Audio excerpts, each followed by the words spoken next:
Hello everybody and welcome to this new episode of Conversations with Claude. So today I have Sasha, who is new here at Trilitech and just joined us. So hello Sasha. Hello Claude. Welcome. So Sasha, would you like to say a few words about you and your position at Trilitech? Yeah, absolutely. Hello everyone, my name is Sasha, as Claude mentioned here. I'm a developer advocate just like you. I'm on the team with Claude and John, as you've seen in previous videos. I just started in Trilitech, but it's been really cool so far. I've been working in blockchain for the last year and a half or so. I've been really loving it, and I was a developer advocate over in Ethereum space before. Okay. Well, we all have a past, so yeah, you know, we all gotta make up for it somehow. Okay, so talking about blockchain, it would be very interesting to know a little bit your story, your journey into blockchain and how you got into it. Yeah, absolutely. So back in COVID, I was still a student. I was doing my Ph.D. And my PhD was a bit slow. COVID shut everything down, the university included. So I decided, I had an interest in blockchain for quite a while. I think I wrote an article back in 2016 about the Bitcoin block size debate, which was interesting back in the time. But I hadn't really done too much in blockchain since, just followed it a little bit. And through all the ICO mania and stuff. Then on the other end, back in 2020 or so, I had a lot of spare time, so I signed up for the Blockchain Society at my university, and they had this bootcamp. The first day I came, they had a bootcamp they announced for Ethereum development, and I signed up, and it was like an intensive 6 or 8 week course, and I really enjoyed it. And I thought, wow, this is much more interesting than my PhD, so perhaps I could pursue this. So after a while, COVID continued, and I realized I probably just want to do blockchain full time. So I put that on pause and I started looking for jobs in the blockchain space. And I ended up working for a company over in Switzerland doing Ethereum smart contract development and developer advocacy. Really enjoyed that. And now I'm here in Trilitech for the Tezos ecosystem. Really looking forward to advocating for Tezos. Okay, great. So what about Tezos? No? So how did you hear about it? Or please say that you read one of my articles and that's all. Getting married on the blockchain, right? So Tezos, I remember hearing about it a few years ago for the first time. I think it was to do with art NFTs mostly, because it's quite big in the art NFTs, right? But to be honest, I hadn't, because my blockchain experience is relatively new, most of it's been in the EVM space. When I heard about Tezos mostly, it was I went to a lot of conferences over the last 2 years in the crypto, all the Ethereum ones on the cycle, and that's where I heard people talk about Tezos. I met some interesting startups, a lot from France as well, that would be on building on Tezos, and so I'd heard of it before and looked into it, and I was interested in the governance, the way that Tezos' governance is handled and built into the protocol. I always thought that was super cool, but and that's how I think I ended up here. Okay, great. So you mentioned that you were working on Ethereum before.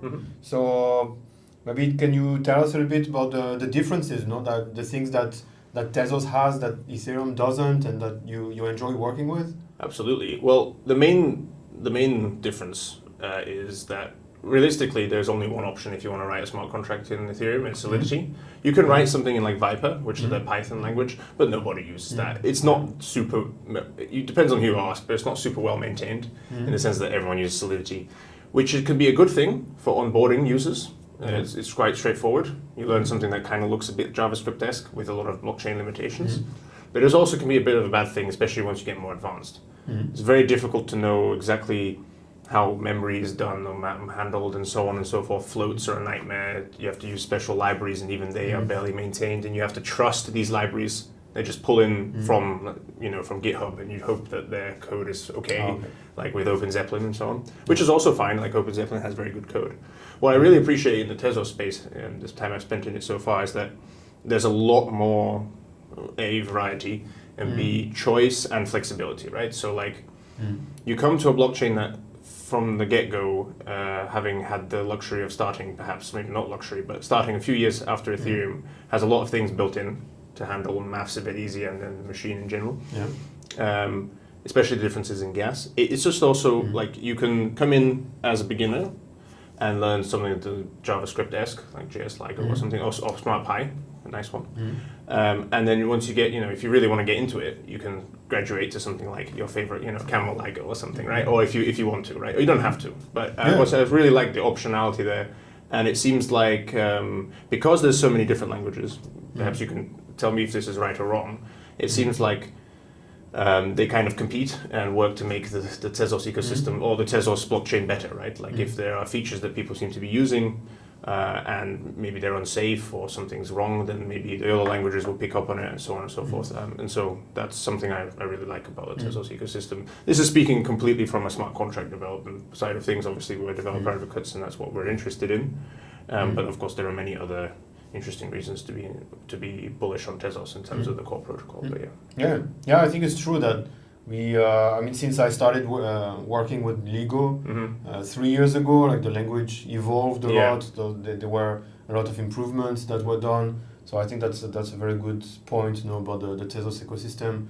Even SmartPy had an update a few months ago, a very important one. So I think it's a very good point that those languages evolve and improve over time. Yeah. So you joined us as a developer advocate, and you did that before too. Yeah. So it looks like that's something you enjoy. Maybe if you would like to share like 1 or 2 experiences, of being a developer advocate that you enjoy the most. Oh yeah, sure. I really like developer advocacy in general. I haven't been doing it for too long. So I started out as mostly a smart contract engineer, but I worked at a startup previously, and they had, it was a bit more of a flexible role. Once something's finished, you might do something else, right? So I can naturally progress to, once I finish my smart contracts, to more of a sales and helping the smart contracts be, get customers to use them and so on, and then naturally progress from there. Oh, I quite enjoyed it. Not just the sales part necessarily, but more getting feedback from the users directly, trying to help integrate that into the code. So that's something I really enjoy. I always thought that perhaps I would want to be a software engineer. And I did that for quite a while as well during that period and before a little bit as well. But I don't know, I just prefer, it was very deep. I prefer wearing a lot of hats and learning about a lot of different things at once. And, getting in front of people, like making these videos here with you, I prefer that. I really enjoy that. So in terms of the experiences, what sticks out in my memory the most are definitely the conferences, where you go and you meet people, and they're exhausting in the sense of that by the end of it, your voice is gone and you're so jet lagged and whatever, depending on where it is. But for example, like my first Ethereum Denver conference, the big one of the Ethereum ecosystem, and to be fair, they're called Ethereum, but all the competitor layer ones and the Tezos also have a sharing there, and we will in the future. But the Denver conference there was like my first one where I was doing the hackathon. That was before my developer advocacy.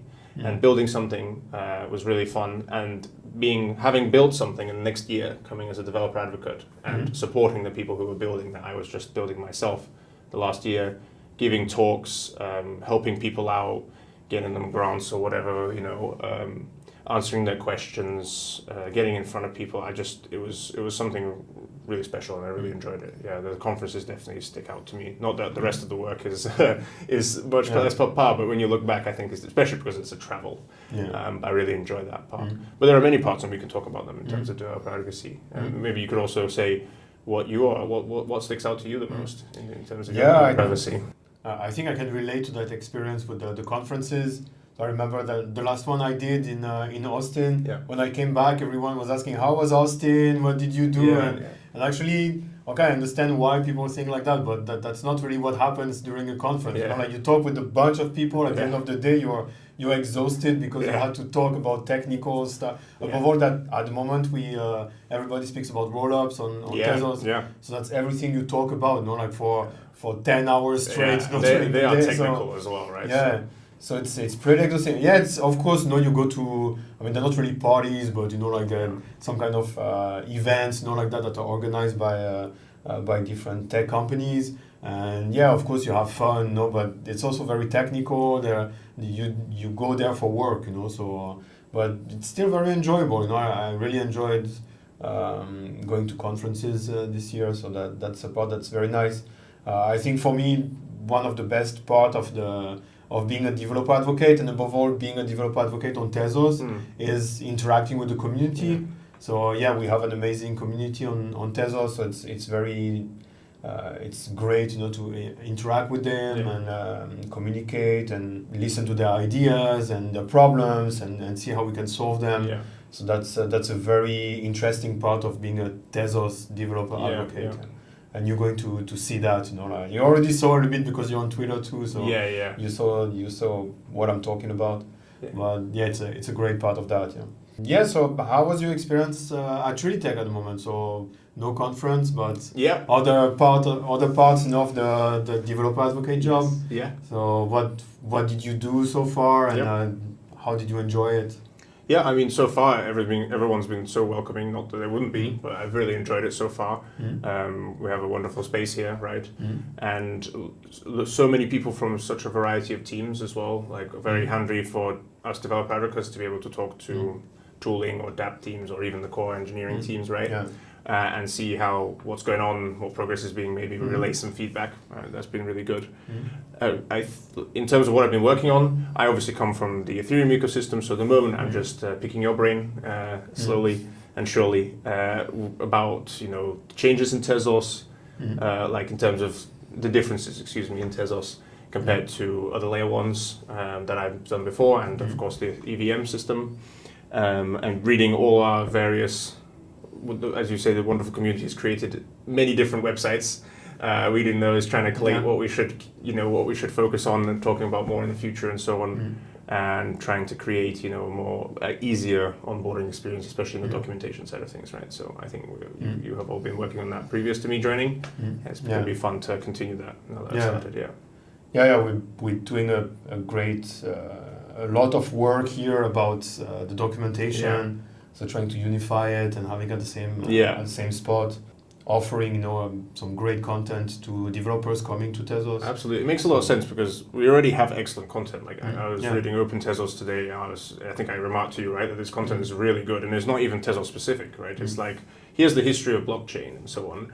And I was thinking about this, like if I were to write a book on blockchain, to be honest, Open Tezos was pretty close. It was like, here's why we have a blockchain, here's what it does, here's the first one, and then why Tezos exists and other competitors.